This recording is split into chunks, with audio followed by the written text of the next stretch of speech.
pemuda TKI asal Nganjuk dikejar gadis lumpuh milioner Jepang. Tak disangka sebulan kemudian gadis itu datang ke Indo. Ketuk rumahku ternyata. Langit Nganjuk pagi itu tampak labu, meski matahari sudah naik setengah tinggi. Embun masih menempel di dedaunan singkong di belakang rumah Reno. Udara terasa berat, seperti menyimpan sesuatu yang tak terucap. Reno berdiri di teras rumah kayunya yang sederhana, membawa 2 tas besar. Satu berisi baju dan perlengkapan, satu lagi penuh oleh-oleh dari tetangga, singkong goreng, keripik tempe, dan segenggam doa-doa yang diam-diam mereka titipkan. Di sampingnya, Pak Jono, ayahnya, duduk di kursi bambu tua. Tatapannya kosong menatap jalan tanah yang basah karena hujan semalam. "Bapak, endak usah ngantar ke terminal. Reno bisa sendiri," ucap Reno sambil menahan isak yang nyaris pecah. Pak Jono menggeleng. "Kamu anakku, nomor. Sekali kamu pamit, sampai mati aku harus ingat wajahmu pas berangkat. Endak bisa cuma lihat punggungmu dari rumah." Reno hanya mengangguk, menunduk dalam. Ada desir halus di dadanya. Antara bangga dan takut. Antara semangat dan perpisahan yang terasa terlalu berat. Sejak kecil, Reno tumbuh dalam keterbatasan.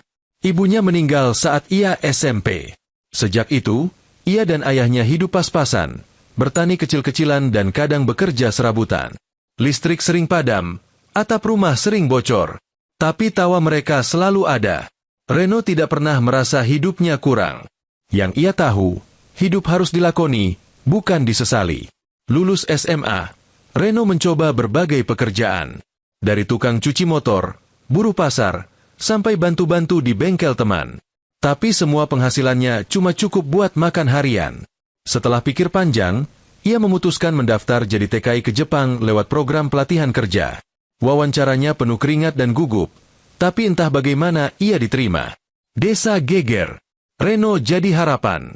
Anak kampung yang bakal kerja di luar negeri. Banyak yang sinis, paling juga cuma bersih-bersih WC sana, kata Pak Samin di warung kopi. Tapi diam-diam, semua bangga. Reno tak peduli.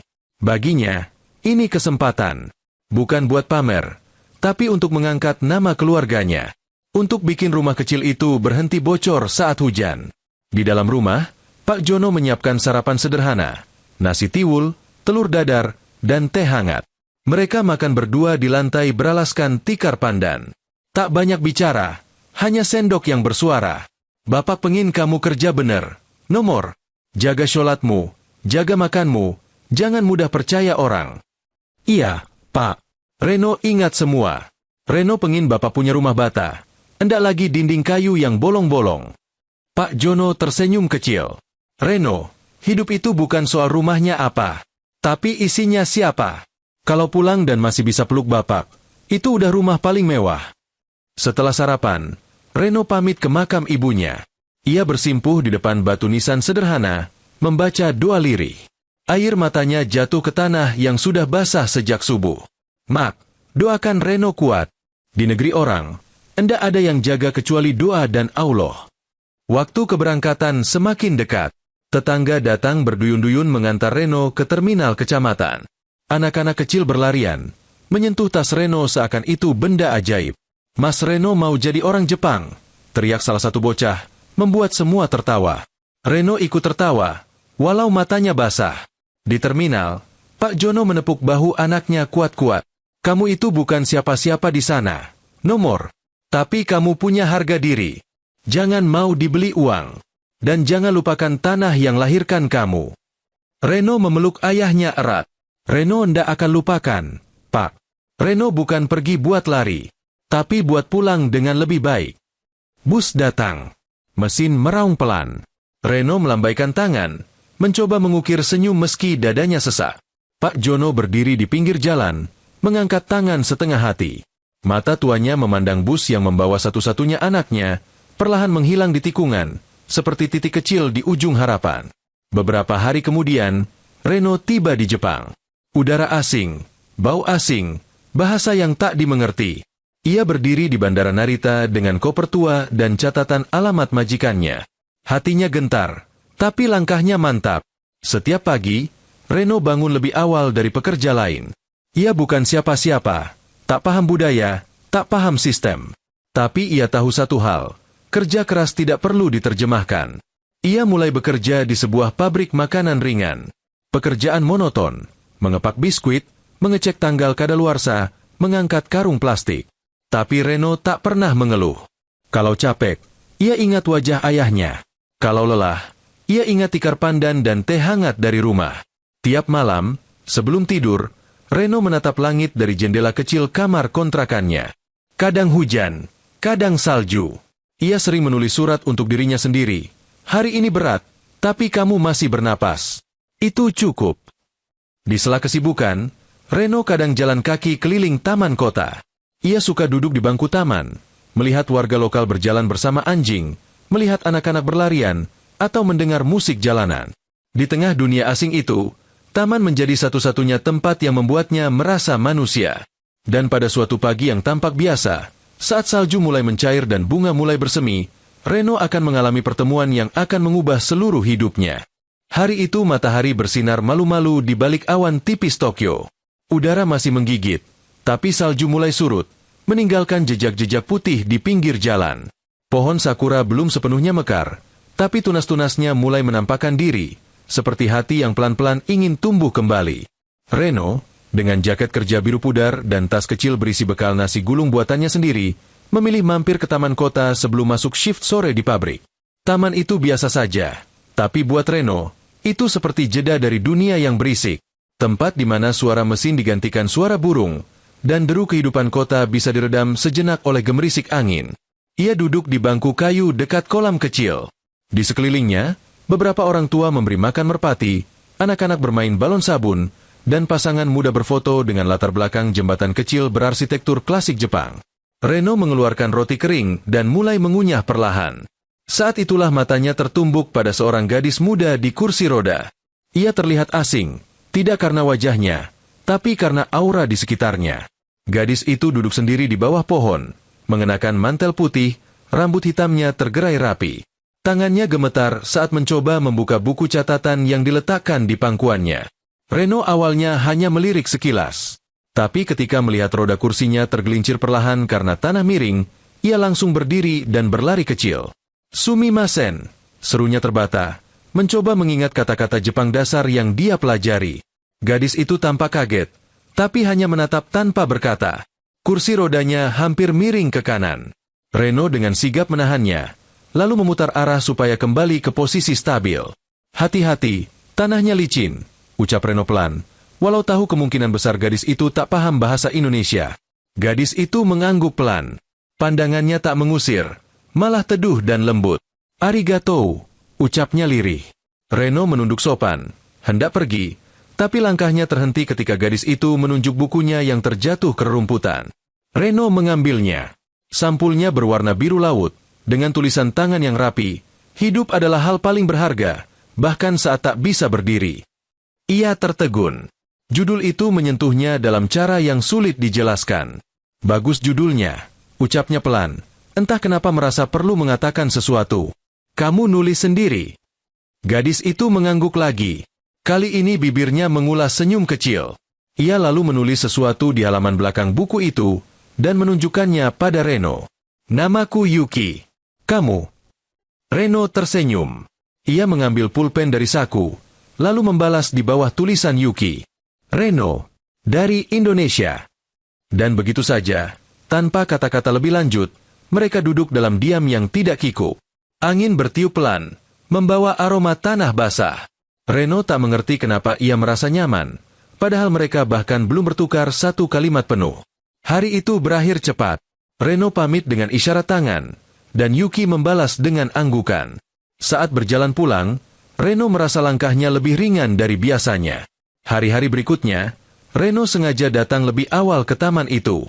Kadang ia membawa 2 roti, satu untuknya, satu untuk Yuki. Kadang hanya duduk, menunggu. Kadang Yuki tidak datang. Tapi saat Yuki hadir, dunia seperti melambat. Waktu berjalan dengan cara yang tak biasa. Mereka mulai saling mengajar bahasa masing-masing. Reno mengajarkan Yuki kata, terima kasih, pagi, dan enak. Yuki tertawa keras saat lidahnya kesulitan mengucapkan sambal terasi. Sebaliknya, Yuki mengajarkan Reno kata-kata Jepang yang lebih sopan dan formal.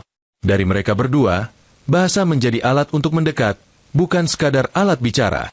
Suatu hari, Yuki membawa bento buatan sendiri.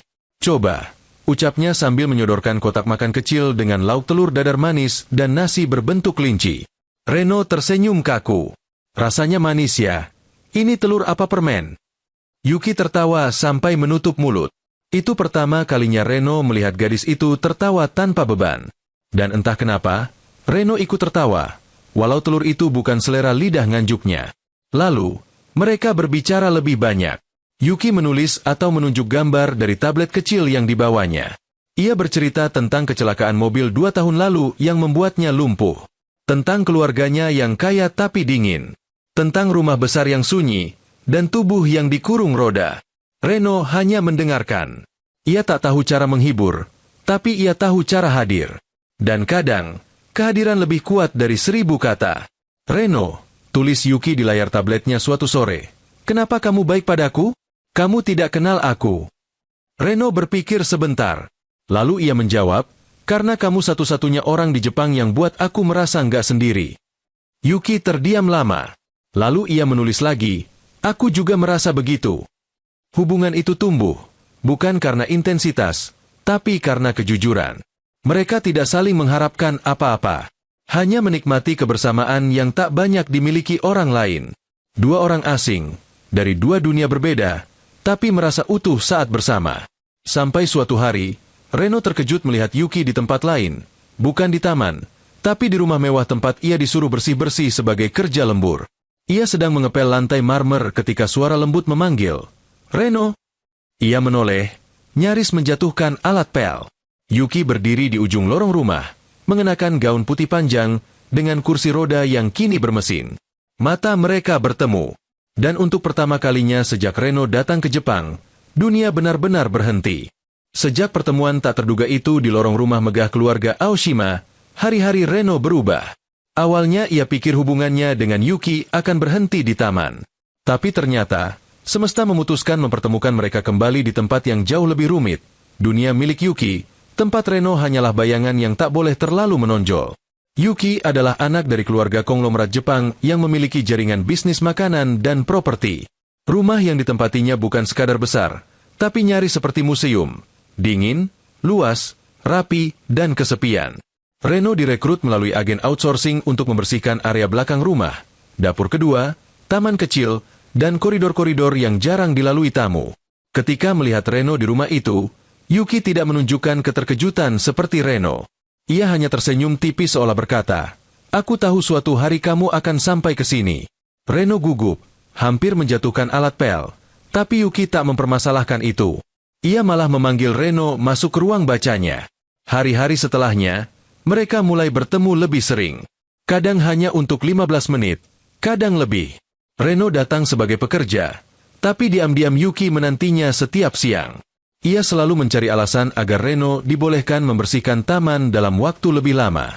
Kadang ia pura-pura menjatuhkan buku, kadang ia minta tolong mengambilkan barang yang susah dijangkau. Meski Reno tahu, semua itu akal-akalan manis. "Reno," ucap Yuki dalam bahasa Jepang yang makin pelan, "apa kamu pernah merasa seperti tidak kelihatan?"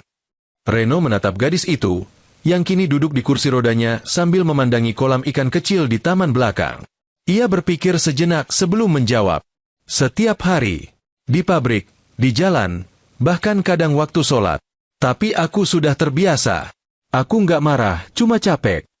Yuki tersenyum tipis, lalu berkata, "Aku juga. Di rumah ini, semua orang lihat aku, tapi tidak benar-benar melihat." Dari percakapan-percakapan kecil, itulah benih kedekatan mereka tumbuh. Reno mulai melihat sisi lain dari Yuki, bukan hanya gadis kaya di kursi roda, tapi seseorang yang menyimpan luka dalam-dalam, luka yang tidak terlihat secara fisik, tapi mengakar dalam batin. Yuki bukan gadis lemah. Ia keras kepala, penuh rasa ingin tahu, dan kadang terlalu jujur. "Kenapa kamu nggak pernah minta bantuanku?" tanya Yuki suatu siang, saat Reno mengeluh soal sepatu kerjanya yang mulai jebol. Reno mengangkat bahu. "Karena bantuanku buat kamu itu cukup. Kamu temenin aku bicara. Itu sudah mahal. Kalau kamu butuh sepatu baru, bilang. Aku bukan malaikat, Tapi aku teman kamu. Reno tertawa kecil. Teman kaya yang keras kepala. Yuki mengangkat alis. Lebih baik teman kaya keras kepala daripada musuh miskin nyinyir. Mereka tertawa bersama. Suara tawa itu pelan, tapi nyata. Tak banyak yang bisa membuat Yuki tertawa seperti itu. Bahkan di rumahnya sendiri, tempat semua disiapkan dan dilayani, ia jarang merasa senyaman itu. Setiap hari Sabtu, Yuki mulai meminta Reno mengajarinya bahasa Indonesia. Bukan lewat buku pelajaran, tapi lewat percakapan sederhana. Kata pertama yang dia pelajari adalah kopi. Kenapa kopi? Tanya Reno. Karena kamu minum itu tiap pagi, dan wajahmu selalu serius pas ngaduknya. Aku penasaran. Reno mengangguk sambil terkekeh. Kopi itu penyelamat. Kayak kamu. Yuki menoleh cepat. Apa? Maksudnya, kamu penyelamat hari-hariku. Tapi bukan kopi. Kamu nggak pahit. Yuki diam sebentar, lalu tertawa lagi. Reno sadar ia baru saja mengatakan hal paling aneh dalam hidupnya. Tapi anehnya, ia tidak menyesal. Namun seiring waktu, suasana mulai berubah. Beberapa pelayan rumah mulai berbisik-bisik soal kedekatan mereka. Ada yang mencibir, ada yang hanya diam tapi menatap tajam. Tapi Reno tak peduli. Ia tahu posisinya. Ia tahu ia bukan bagian dari dunia ini. Tapi ia juga tahu, tak ada larangan untuk menyukai seseorang hanya karena pakaianmu lebih murah. Yuki pun mulai lebih berani. Ia meminta Reno mengantarnya ke toko buku dekat taman. Ia minta diajari jalan kaki pendek dengan bantuan alat penyangga. Bahkan, saat musim semi mulai datang, ia minta Reno menemaninya melihat bunga sakura di taman yang dulu mempertemukan mereka. Di taman itu, di bangku kayu yang sama, Yuki berkata dalam bahasa Indonesia terbata, Reno, saya senang kamu. Reno terpaku. Ia menatap mata gadis itu, tak yakin harus menjawab apa. Hatinya berdebar. Tapi ia tahu, hubungan mereka bukan hal sederhana. Ia bukan siapa-siapa. Ia tak punya apa-apa. Tapi sebelum ia bisa bicara, Yuki melanjutkan, tapi saya tahu kamu takut. Reno menunduk. Bukan takut, tapi sadar. Kamu bunga, saya cuma daun jatuh. Gampang disapu angin. Yuki tersenyum. Tapi bunga butuh daun buat tetap hidup. Diam. Tak ada suara selain angin yang menggoyang ranting. Percakapan mereka berakhir di sana. Tapi maknanya tertinggal, menghujam perlahan. Malam itu, Reno kembali ke kamarnya yang sempit. Ia menatap langit-langit dan mengingat tiap kata Yuki. Ia tahu hidup tidak akan mudah. Ia sadar dunia mereka tak sama. Tapi untuk pertama kalinya dalam hidup, ia merasa pantas dicintai. Walau sebentar.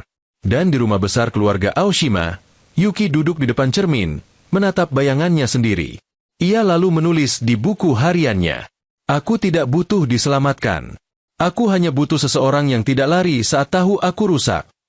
Hari-hari yang sebelumnya terasa hangat mulai berubah menjadi tegang. Sejak Yuki dan Reno lebih sering terlihat bersama, baik di taman belakang maupun di toko kecil dekat distrik Shibuya, bisik-bisik di antara pelayan rumah kian nyaring. Yang dulu hanya tatapan sinis, kini mulai menjadi laporan. Nama Reno mulai sering disebut di ruang-ruang yang semestinya tak menyebutnya. Ruang rapat keluarga, ruang kerja Hiroshi Aoshima, sepupu Yuki sekaligus penerus utama keluarga, dan bahkan telinga ayah Yuki sendiri. Sebuah ketidakpantasan menurut standar keluarga Aoshima. Seorang TKI dari desa kecil di Indonesia terlalu dekat dengan darah biru Jepang. Hari itu, langit Jepang berawan. Reno datang ke rumah Aoshima untuk shift lembur akhir pekan. Tugasnya membersihkan ruang musik dan mengangkat kotak-kotak buku dari ruang bawah tanah ke perpustakaan pribadi. Seperti biasa, ia berharap bisa bertemu Yuki, walau hanya sebentar. Namun belum sempat ia meletakkan tas kerjanya, sebuah suara berat memanggilnya dari arah koridor utama. Oi, kamu! Reno menoleh. Seorang pria tinggi dengan jas abu-abu berdiri di ujung lorong. Tatapannya tajam, wajahnya seperti ukiran marmer dingin. Itulah Hiroshi. Kamu Reno, ya? Tanya Hiroshi dalam bahasa Inggris dengan aksen tajam. Reno mengangguk pelan. Bagus.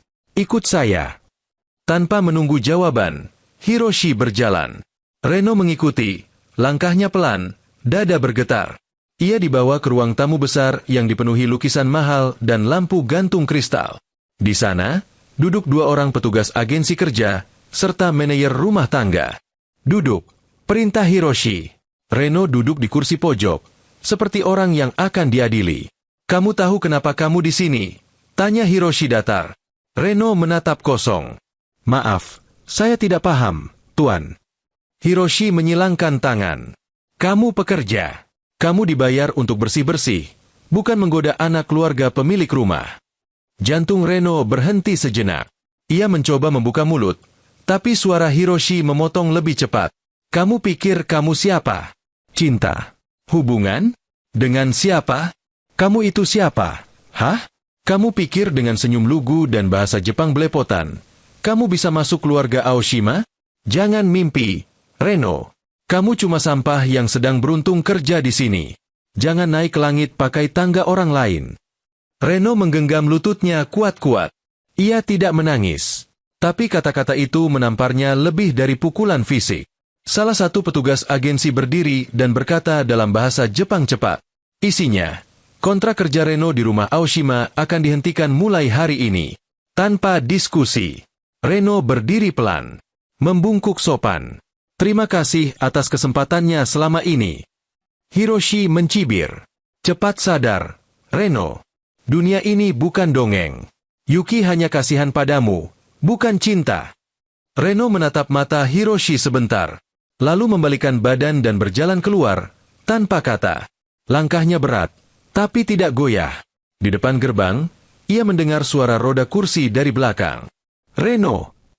Yuki muncul, wajahnya pucat. Napasnya memburu.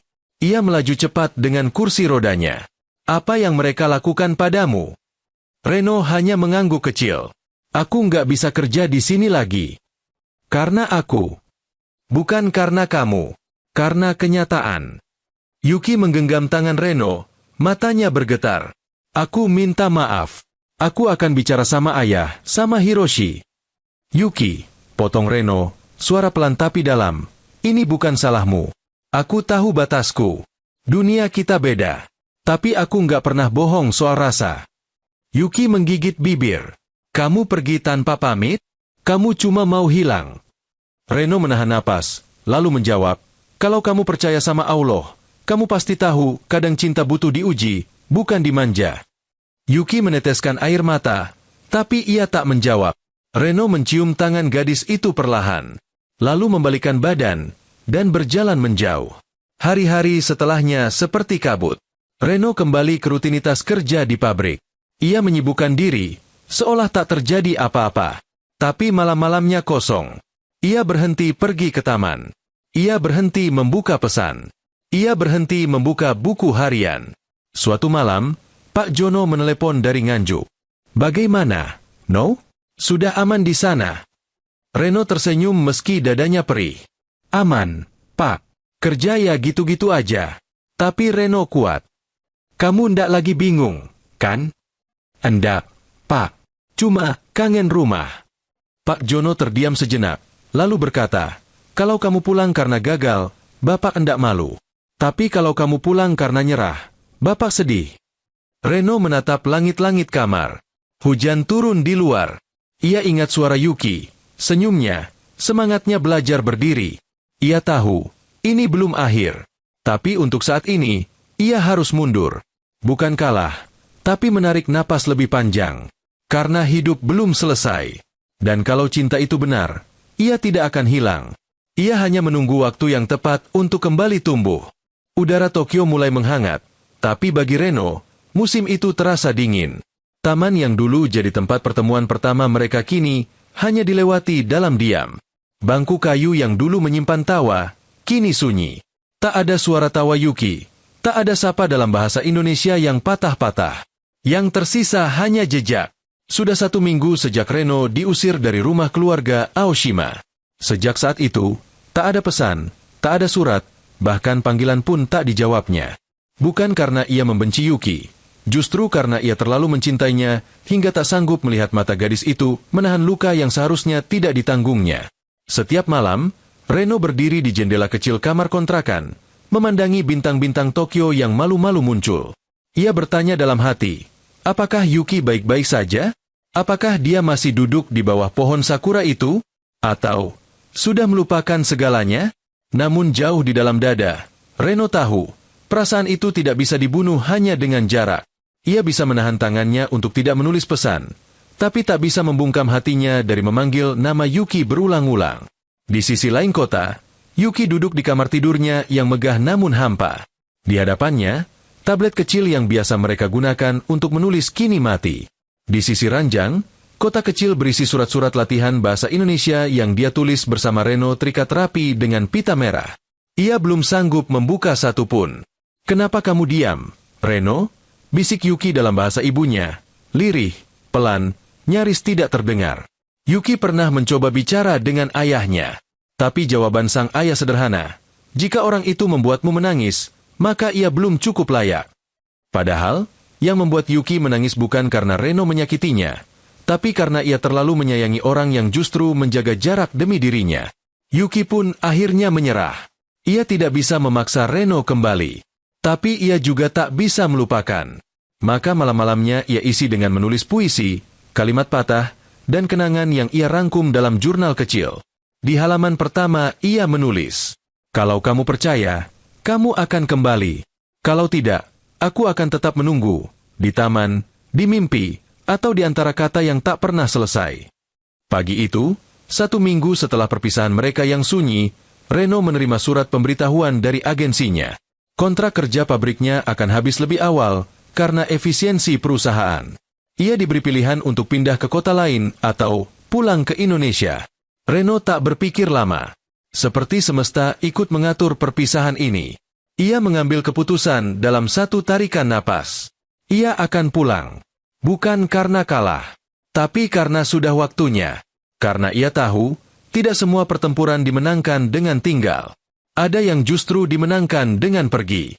Di malam sebelum keberangkatan, Reno duduk sendirian di taman itu, taman sakura yang dulu mempertemukannya dengan Yuki.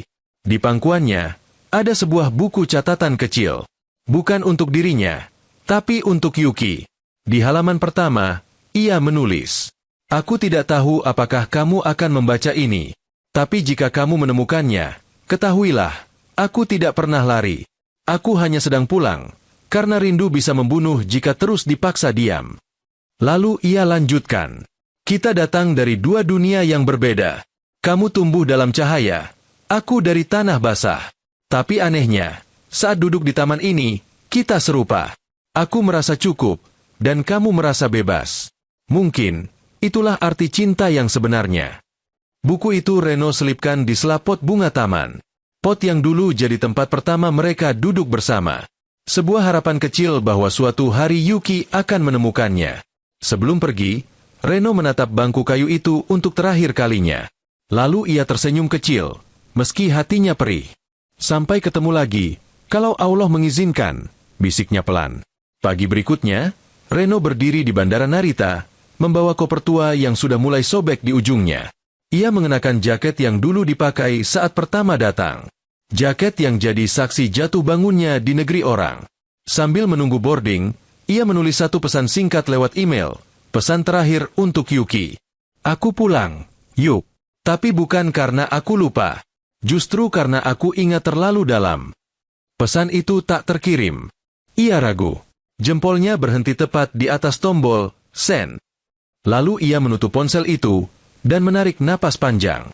Ia biarkan pesan itu menjadi bagian dari hatinya sendiri. Pesawat lepas landas. Reno memandangi jendela, melihat daratan Jepang mengecil perlahan. Di pikirannya, potongan-potongan kenangan berputar. Suara tawa Yuki, bahasa Indonesia yang terpatah-patah, tangan dingin gadis itu saat musim dingin pertama mereka. Ia ingin menangis, tapi tak ada air mata. Mungkin karena hatinya sudah kering menahan rindu yang tak sempat diungkap. Ia bersandar di kursi, menutup mata, dan hanya berkata dalam hati, "Kalau takdir benar-benar ada, semesta pasti akan mempertemukan kami lagi. Entah kapan, entah di mana." Beberapa hari kemudian, di taman yang sama, seorang gadis dengan kursi roda datang membawa selimut dan buku. Ia duduk sendiri di bangku kayu itu. Pandangannya kosong, hingga matanya tertumbuk pada pot bunga di sampingnya. Ia melihat ada sesuatu terselip di bawahnya. Buku kecil. Ia membukanya perlahan. Dan saat membaca halaman pertama, bibirnya bergetar. Matanya mulai basah. Tangannya gemetar saat menyentuh tulisan itu. Reno. Langit Nganjuk pagi itu cerah. Burung-burung gereja berkicau di atap rumah tua, dan embun mulai menguap dari dedaunan singkong. Dari luar, segalanya tampak sama seperti 2 tahun lalu saat Reno meninggalkan kampung halamannya. Tapi bagi Reno, tak ada yang benar-benar sama. Semua terasa berbeda. Kecuali satu, sunyi di hatinya yang belum juga pergi. Rumah kayu yang dulu dia tinggalkan kini lebih tua dan lebih lapuk. Atapnya masih bocor di beberapa sudut, dan tembok dapur mulai menghitam karena lembab. Tapi Pak Jono menyambut anak semata wayangnya itu dengan senyum yang hangat, pelukan panjang, dan ucapan pendek yang selalu Reno rindukan. Wis bali, Le. Reno hanya mengangguk, menahan air mata. Ia genggam tangan ayahnya erat-erat, seakan takut semuanya hanya mimpi. Tak banyak kata, tapi cukup. Karena di desa, cinta tak selalu diucapkan. Kadang cukup lewat nasi hangat dan segelas teh manis. Hari-hari Reno di Nganjuk dimulai dengan hal-hal sederhana. Bangun subuh, bantu ayah di kebun kecil belakang rumah, bersih-bersih, lalu sesekali betulkan motor tetangga. Ia tak membawa banyak uang dari Jepang. Sebagian besar tabungannya habis untuk pengobatan Pak Jono yang sempat jatuh sakit. Sisanya, cukup untuk beli beberapa alat bengkel bekas dan papan nama sederhana bertuliskan, servis motor Reno. Tak butuh waktu lama untuk kabar kepulangannya menyebar ke seluruh desa. Anak muda yang dulu ke Jepang kini pulang tanpa kemewahan. Tak bawa mobil, tak bawa istri asing, bahkan tidak satu koper besar pun. Hanya tubuh yang lebih kurus dan wajah yang lebih diam. Mbak Darmi, tetangga depan rumah, tak bisa menahan komentarnya. Loh, Mas Reno pulang? Tak pikir udah kawin sama orang Jepang sana. Katanya pacaran sama cewek kursi roda. Ya. Reno tersenyum kecil. Beritanya nyebar juga ke sini ya, Mbak? Lah iya, Mas. Wong dulu aku lihat storynya temen TKI situ. Katanya sampai masuk rumah bos. Reno hanya tertawa tipis. Ia tahu di balik canda itu ada rasa ingin tahu. Tapi ia tak menjelaskan. Ia biarkan cerita itu jadi kenangan yang ia jaga sendiri. Banyak orang mengira Reno gagal. Tapi Reno tak merasa kalah. Ia justru merasa lebih jujur dari sebelumnya. Ia sudah mencoba, mencintai, kehilangan, dan kini belajar menerima. Tapi bukan berarti semuanya mudah.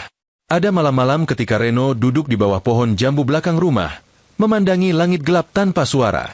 Ia membuka buku kecil yang dulu ia tinggalkan di Taman Tokyo. Tapi kini hanya ada salinan digitalnya. Yang asli, entah masih di sana, atau sudah dibuang. Reno tak tahu. Ia membaca lagi tulisannya. Kalau cinta itu tak bisa tumbuh bersama, semoga ia tumbuh diam-diam di hati yang tidak pernah pergi. Hatinya sesak. Nama Yuki masih sering hadir dalam doa-doa lirihnya setelah sholat. Ia sebut bukan untuk meminta kembali, tapi agar gadis itu selalu diberi bahagia, dengan atau tanpanya. Allah, aku sudah lepas, tapi tolong jangan biarkan dia sendiri. Waktu berjalan pelan di desa, tapi hari tetap berputar. Reno mulai dikenal sebagai tukang servis yang jujur. Ia tak pernah minta bayaran lebih, dan selalu berusaha menyelesaikan pekerjaan sebaik mungkin. Orang-orang mulai datang, bukan karena ia lulusan Jepang, tapi karena tangannya terampil dan mulutnya sopan. Mbak Darmi bahkan makin sering mampir, membawa pisang goreng atau nasi bungkus. Kadang hanya untuk ngobrol. Mas Reno, ini buat sarapan. Loh, repot-repot banget, Mbak. Endak repot. Siapa tahu kalau Mas Reno kenyang, bisa cepat-cepat cari mantu buat Pak Jono. Reno tertawa. Mbak Darmi ini, pengin mantu atau pengin nyalon sendiri? Mereka berdua tertawa lepas. Reno tahu, tawa seperti itu tak menghapus luka, tapi bisa menunda rasa perihnya. Dan kadang, itu cukup. Suatu sore, hujan turun deras. Petir menyambar jauh di utara desa. Reno sedang membetulkan rem sepeda motor tua saat Pak Jono datang membawa termos teh. Le, kamu yakin endak pengin kerja lagi di kota? Endak, Pak. Di sini cukup. Bapak masih sehat. Aku masih bisa kerja. Ketenangan itu enggak dijual di kota. Pak Jono mengangguk, duduk di kursi plastik. Lalu, dengan suara pelan, ia bertanya, kamu endak nunggu kabar dari cewek Jepangmu itu? Pertanyaan itu menohok. Reno terdiam lama. Hujan turun makin lebat. "Endak, Pak." Reno ndak nunggu. Tapi ndak lupa juga. Pak Jono menghela napas. "Yo wes, nunggu atau ndak, hidup tetap jalan. Tapi Bapak tahu, kamu belum selesai." Reno hanya menatap jalanan yang banjir kecil. Air mengalir membawa daun-daun jatuh. Seperti hatinya yang belum sepenuhnya kering. Beberapa hari kemudian, Reno menerima kiriman paket dari luar negeri. Tanpa pengirim. Hanya tertulis, "Untuk Reno." Dari seseorang yang belum lupa. Isi paket itu sederhana. Sehelai sapu tangan putih bordir bunga sakura, dan sebuah pena kayu bertuliskan dalam aksara Jepang, "Tabidachi wa owari janai." Kepergian bukanlah akhir. Reno memandangi barang-barang itu lama. Dadanya bergetar. Ia tahu luka itu belum sembuh. Tapi hari itu, ia merasa ada bagian dari dirinya yang mulai pulih. Di malam yang sama, Reno menatap langit nganjuk dari beranda. Bintang-bintang muncul malu-malu. Angin semilir membawa suara jangkrik dan aroma tanah basah. Ia menulis di halaman belakang buku hariannya. Kalau rindu ini memang ditanamkan Allah, maka mungkin suatu hari nanti, rindu ini akan menemukan jalannya. Hujan turun deras di atas tanah nganjuk malam itu. Langit muram seperti ikut menangis bersama kenangan yang diam-diam masih disimpan Reno dalam-dalam. Petir menyambar sesekali, membuat suasana desa semakin sepi. Di balik rintik air, rumah kayu sederhana itu berdiri seperti biasa, tua, rapuh, tapi hangat. Reno sedang duduk di serambi depan, mengenakan kaos lusuh dan sarung. Di tangannya, secangkir kopi hitam mengepul. Bukan kopi mahal dari Jepang, tapi kopi bubuk pasar yang diseduh dengan air sumur. Tapi baginya, ini kopi paling jujur di dunia. Di sampingnya, radio tua memutar lagu keroncong yang mengalun pelan. Pak Jono sudah tidur lebih dulu, karena hujan selalu membuat ngantuk lebih cepat. Tiba-tiba, di tengah derasnya hujan, terdengar 3 ketukan di pintu kayu rumah itu. Tok, tok, tok. Reno mengernyit. Siapa yang datang malam-malam begini? Jam sudah menunjukkan pukul 9 malam. Ia berdiri, melangkah hati-hati ke arah pintu. Suara sandal basah beradu dengan lantai kayu yang mulai keropos. Tok, tok, tok. Lebih keras. Ia membuka pintu pelan. Dan untuk sesaat, dunia berhenti bergerak. Di balik gerimis yang turun seperti tirai tipis, berdirilah seorang perempuan muda dengan kursi roda. Rambutnya panjang, basah, sebagian menempel di pipi. Matanya berkaca-kaca, bajunya sederhana, wajahnya wajah yang tak mungkin Reno lupakan seumur hidup. "Yuki?" bisiknya, nyaris tak terdengar. Gadis itu mengangguk pelan. Bibirnya bergetar, entah karena dingin atau karena menahan sesuatu yang tak bisa diucap. "Aku nyari kamu, Reno." Reno tercekat. Ia bahkan lupa bagaimana caranya bernapas. Yuki menunduk, lalu tertawa kecil yang lebih mirip isak. "Kamu kelihatan lebih kurus. Tapi, masih Reno yang sama." Reno melangkah maju, payung sudah tak terpikirkan. Ia jongkok di depan Yuki, menatap gadis itu dari dekat. Hujan membasahi rambut dan bajunya, tapi ia tak peduli. Tangannya gemetar saat menyentuh tangan Yuki yang dingin. "Kamu, kenapa bisa di sini? Ini jauh, Yuk. Ini bukan Tokyo." Yuki menggigit bibirnya. "Karena kamu nggak jawab pesanku. Karena kamu ninggalin aku tanpa pamit. Karena aku butuh lihat kamu, walau cuma sekali lagi." Reno menutup matanya sejenak, menahan sesuatu yang bergemuruh di dadanya. Ia tidak tahu harus berkata apa. Yang ia tahu, hatinya yang lama kosong itu kini dipenuhi kembali hanya oleh satu kehadiran. "Masuk, Yuk. Kamu kedinginan." Malam itu menjadi malam yang tak pernah Reno bayangkan. Ia duduk berhadapan dengan Yuki di ruang tengah rumahnya. Dinding triplek, lampu bohlam kuning, dan teh panas dalam cangkir retak. Sangat jauh dari dunia Yuki. Tapi gadis itu tampak nyaman, bahkan tersenyum setiap kali matanya berkeliling. "Ini rumahmu?" tanya Yuki pelan. Reno mengangguk. "Rumah warisan ibu. Kecil, bocor kalau hujan. Tapi ya, ini tempat paling jujur di hidupku." Yuki menatap Reno lama. "Aku suka. Ini nyata." Mereka saling diam sejenak. "Yuki," ucap Reno akhirnya, "kenapa kamu benar-benar ke sini? Kamu anak orang kaya. Kamu punya segalanya. Aku bahkan gak bisa janji apa-apa. Yuki menatap dalam, lalu menjawab, karena aku sudah lelah hidup di rumah besar yang kosong. Karena aku capek dibilang kasihan, bukan diinginkan. Karena saat bersamamu, aku bukan beban. Aku, manusia. Reno menggenggam tangan Yuki erat-erat. Tangannya hangat, tapi masih ada getar yang sulit dijelaskan. Yuk, bisiknya. Aku takut. Aku takut kamu nyesel. Aku lebih takut kehilangan lagi. Keesokan paginya, Reno memperkenalkan Yuki ke Pak Jono. Awalnya, pria tua itu hanya menatap tanpa ekspresi. Tapi saat Yuki menyodorkan tangan dan berkata dalam bahasa Indonesia patah-patah, "Saya ingin tinggal di sini jika diperbolehkan," Pak Jono tersenyum. "Kalau kamu ndak gengsi tinggal di rumah bocor ini, kami juga ndak gengsi nerima kamu." Yuki tertawa kecil, lalu menangis. Pelan, tenang. Seperti bunga sakura yang jatuh satu persatu ke tanah basah. Hari-hari berikutnya, desa menjadi heboh. Gadis Jepang, cantik, duduk di kursi roda, datang ke rumah Reno. Banyak yang tak percaya. Banyak pula yang bergosip. "Tamu Jepang kok betah tinggal di rumah kayu?" tanya seorang ibu-ibu. Jangan-jangan cewek itu cuma kesian sama Reno. Namun Reno dan Yuki tak ambil pusing. Mereka tetap berjalan bersama ke pasar, ke kebun, ke bengkel. Kadang Yuki belajar bikin teh panas. Kadang bantu Reno ket ulang papan nama bengkel. Suatu sore, Yuki berkata sambil menatap langit sore nganjuk, "Aku pengen bikin rumah kecil. Tapi bukan rumah dari dinding bata.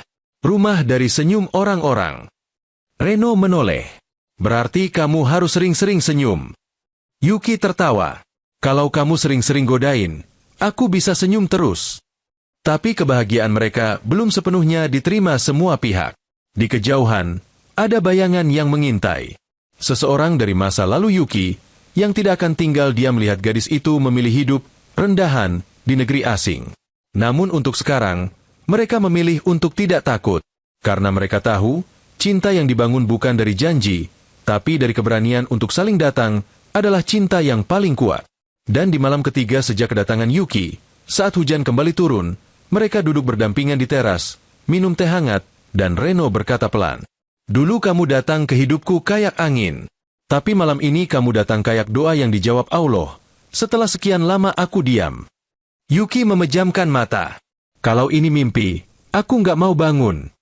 Pagi di desa Kedung Rejo datang dengan ayam berkokok dan suara motor tua Pak RT yang lewat membawa koran. Kabut tipis menggantung di sawah.